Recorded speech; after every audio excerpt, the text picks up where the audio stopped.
आज सकाळी निवांतच उठून देवबाप्पाला हार घेऊन आलो. इकडं नेहमीप्रमाणे निवांतच उठलेली लेक गोमातेला असे लाड घालून तिचा असा पहा घेत होती आणि त्या वासरासारखंच तिचं असं दूध पित होती. नंतर आम्ही बाप लेकीने गंध वगैरे लावला आणि दिवा अगरबत्ती लावून देवपूजा केली.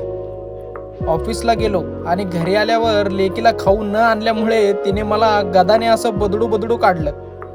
मार खाऊन दमल्यावर असा चहा पिलो आणि आज मला कळलं ही देवबाप्पाकडे काय मागत असते.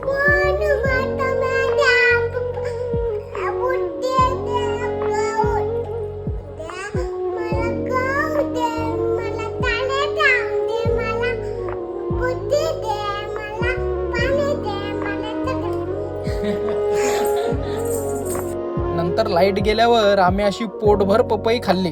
बाकी काय हो, चालायचंच नाही का.